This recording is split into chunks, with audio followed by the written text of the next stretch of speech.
今日呢條片呢係想介紹同評價翻新 Starter SC24 Bonnie會出嘅新卡，而片尾都會有翻個建議構築分享翻俾大家嘅。咁第一張城堡佬，咁兩顆士1000攻1000盾嘅。咁第一個效果就係 block 卡啦，咁第二個效果就係登場時，如果自己有6張環卡以上呢，就可以抽1跌1。咁呢張卡好實用嘅，佢係張細 block 卡啦，咁中後段都可以累走啲冇盾嘅卡嘅。咁我評價翻個 A 減俾佢嘅。咁第二張啦，就係一張基德基拉嚟嘅，咁兩顆士2000攻1000盾嘅。咁第一個效果係叫 C 卡啦，登場時5上1揾超新星嘅。咁第二個效果就係對手打時可以將呢張卡落份，咁自己值翻1個當嘅。咁呢張卡其實就自己執自己啦，可以咁更加容易執齊想要嘅卡。咁第二個效果咧都係一個反手嘅功效，咁可以防止翻對手用魚人或者鬼氣球都流環當斬殺嘅。咁評價翻個 A 俾佢嘅。咁第三張係火金絲啦，咁4顆士4000攻2000盾嘅。咁效果自己嘅回合結束時可以值翻1個當啦。咁呢張卡其實係一張2000盾版嘅怪珍，但係佢冇 block 卡效果同埋得4000攻，咁所以如果咧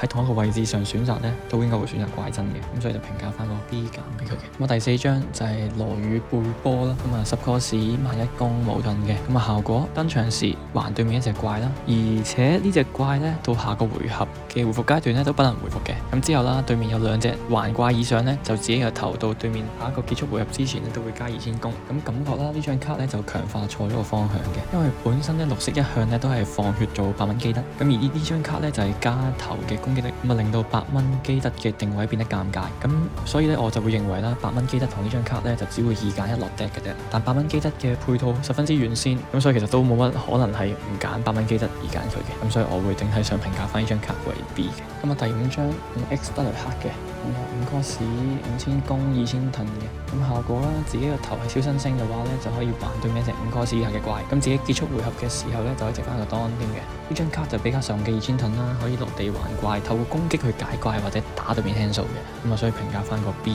加俾佢嘅。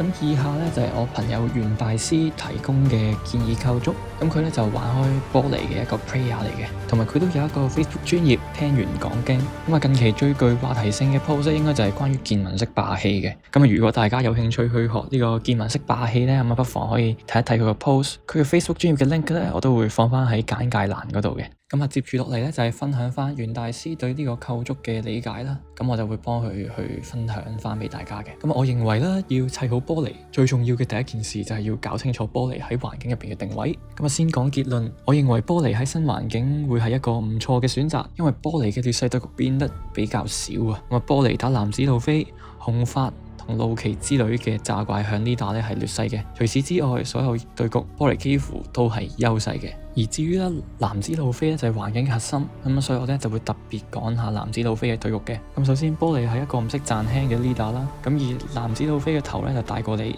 呢度咧已經每個 turn 攞緊優勢㗎啦。咁後期咧藍子路飛每 turn 係攞到2張手牌嘅，而遊戲一拉後咧藍子路飛就可以用資源差壓死玻璃嘅。咁我見有唔少嘅玻璃玩家都會落9蚊索隆啦，同埋9蚊紅髮去嘗試抗衡翻藍子路飛嘅，但我認為咧就唔太明智嘅。即使有9蚊紅髮，你同藍子路飛拉後期你依然係劣勢，為咗落9蚊紅髮嘅話咧，你會令到成個 deck 咧會多好多無盾嘅卡，咁降低打贏快攻嘅勝率，我認為係唔抵嘅。玻璃咧都唔係冇贏嘅方法嘅，咁玻璃咧如果要贏藍子路飛，關鍵咧就係條7蚊魚人火敵。咁舉個例子，咁你5蚊拍白馬，7蚊做第一條魚，同埋9蚊做第二條魚，10蚊再做多條魚，咁藍子路飛其實係大機會會死嘅。咁所以呢個構築咧，我就用嚟打藍子路飛嘅位置咧，就只有4條魚，咁就冇落9蚊索隆同埋9蚊嘅紅髮嘅。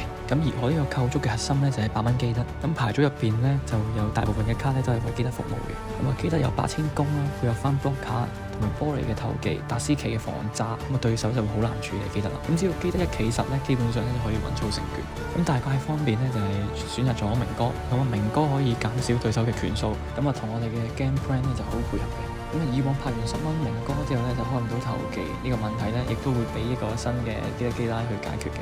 咁對比前個版本啦，我哋就投入咗3張新卡，基德基拉、2蚊 block 卡同埋2000盾嘅 X 德雷克嘅。咁基德基拉咧同2蚊 block 卡咧就增加咗牌組組嘅抽類啦，咁啊提升咗波尼嘅穩定性。咁而2000盾嘅德里克咧，就會令到波尼喺收頭嘅時候可以還到5蚊，咁類似烏索8嘅效果啦。咁啊呢個構築咧就冇投入新嘅10蚊羅，因為呢張卡咧其實同基德嘅相性十分之差啦。咁當你場上有8000嘅基德嘅時候咧，你嘅投變7000都係冇任何意義嘅，所以可以話係有基德咧就冇羅，有羅咧就會冇基德。咁我認為基德係優秀過羅嘅，咁所以就冇落到10蚊羅嘅。咁呢一點咧同我本人開心見誠咧係一樣嘅理解啦。咁整體上嚟講咧，咁啊新 starter 強化咗波尼嘅事故率咧就會減少啦，咁啊穩定拿下優勢對局。但新卡並不足以令波尼咧過到劣勢對局嘅。我認為波尼喺 starter 強化後嘅環境咧都係穩坐 T2 嘅位置，咁啊只要走線好咧，咁都會好有可能做到上位嘅 leader 嘅。咁啊呢個咧就係袁大師去分享翻俾我哋嘅構築啦，同埋佢嘅理解。